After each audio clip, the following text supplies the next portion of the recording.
Suscribe, dale like, comparte. Comencemos.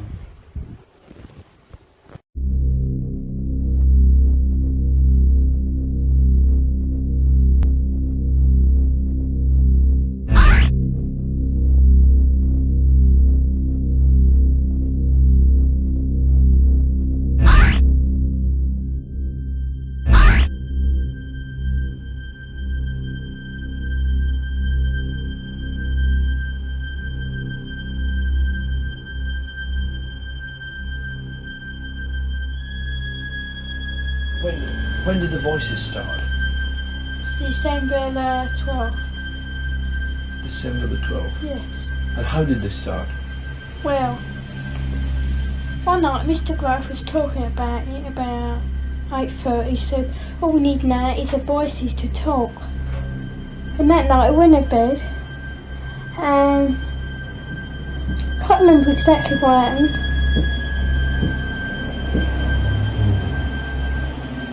And What's that knocking? yeah, that's, you can hear it now. It goes in threes and twos.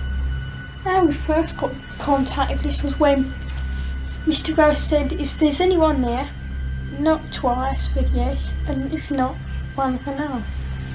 I wonder if we did that now, whether it would answer. Is anybody there?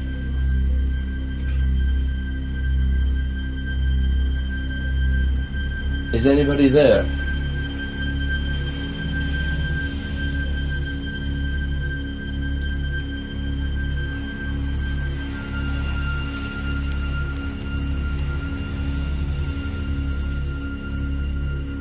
Nothing.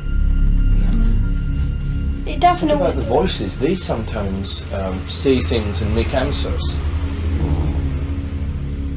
Is that the voice now? Yeah. Is anybody there? The same question as I asked earlier. How many voices are there? 600. 600 the voices. I know the joke. How many really are there, Margaret?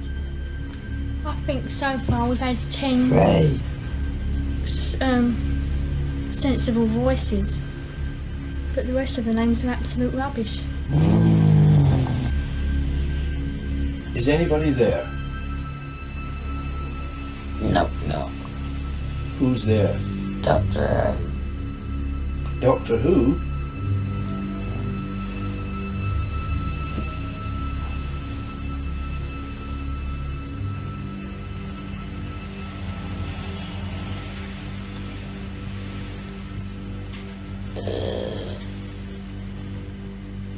Goose Chasers here. Row, row, row, the boat jet is down the street. Merrily, merrily, merrily, merrily, love is about to train. Now f***ing sound.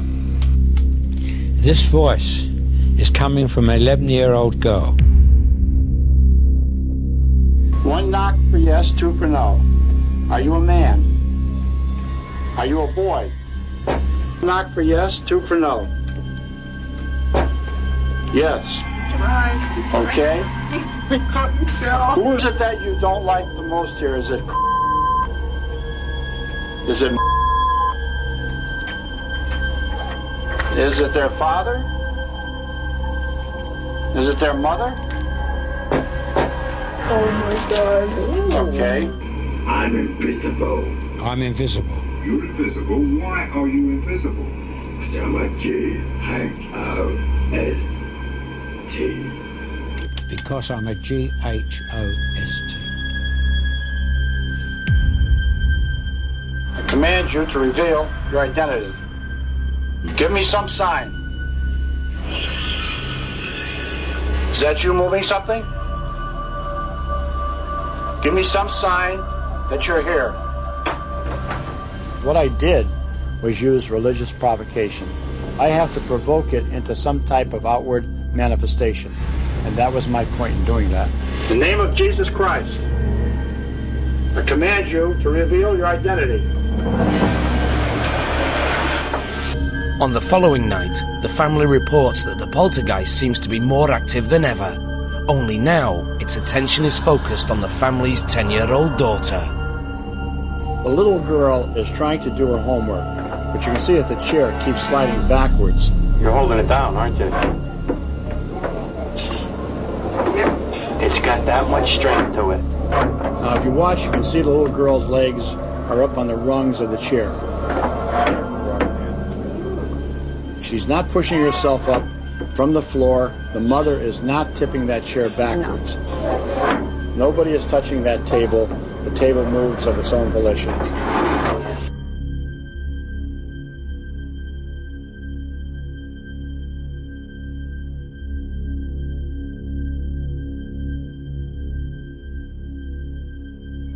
It came off the floor, or nearly a ½ inch, I should say, and I saw it slide off to the right, about 3.5 to 4 feet before it came to rest.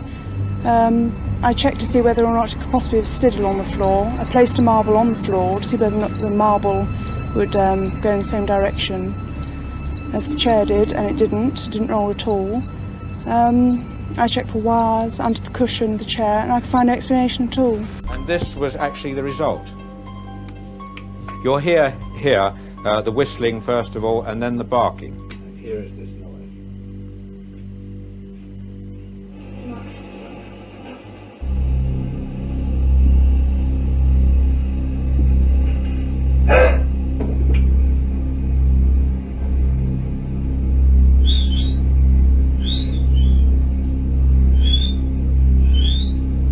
The barking here is quite extraordinary, actually.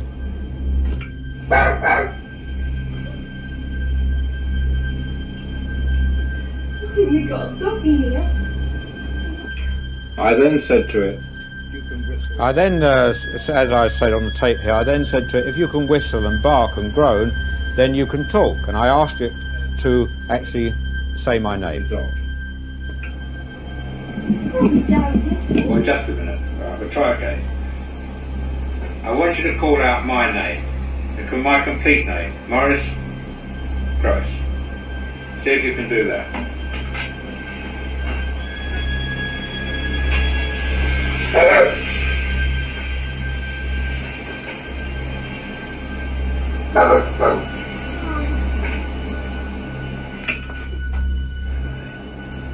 Very good. Let me hear you say my name again. Come on, let me hear you say my name.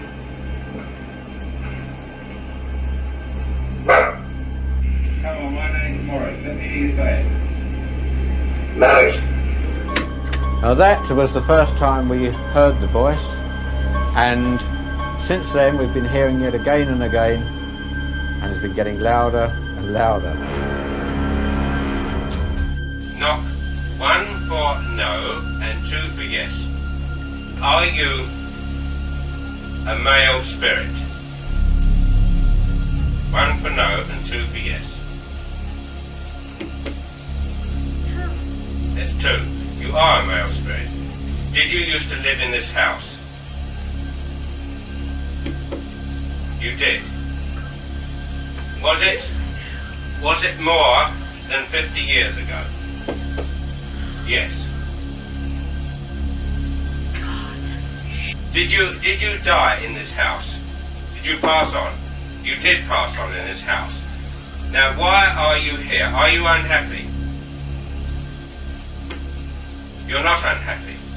But why are you here? Is it because you want to give us a special message? No. You don't want to give us a special message. Now, what happened in this bedroom? Well, I heard a noise downstairs. I come up, and there was the eldest girl on the floor. But the other one's missing. So I look under this bed, I look under this one, and as I stand up, I see it. There she is, across this radio, one leg in the air, and her head hanging down. Just to prove that I wasn't mad, I yelled for my wife to come up to see what I have just seen. But she was asleep.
In every story of things that go bump in the night, there are two possibilities. One, that it's a hoax. Two, that there's something going on beyond the grasp of the human mind. If this is a hoax, it means that some of the 17 people who've seen things have been playing an elaborate and twisted joke on the others. If it isn't a hoax, it means that either those 17 people have all been having hallucinations, including the police, or this is the best documented ghost story of all time. Now I ask you the question again. 2 knocks for yes, and 1 knock for no. Now, yes, that's right, you understand. Now, do you enjoy upsetting this family? You do? Well now, will you please go away? Because I think you've had enough of your jokes. You won't go away. But I would like you to go away, and go away because I think you've been upsetting this family long enough, and it's time you went away. You understand me? Please go away. Yes, you must go away. It's absolutely essential that you go away. No, you mustn't be obstinate. You must go away. Well, you must. I'm sorry, but you must stop annoying this family. You've had enough. You've had a good time. Now, please go away. All right? Please go away. I can't say any more to you now. Goodbye. Goodbye.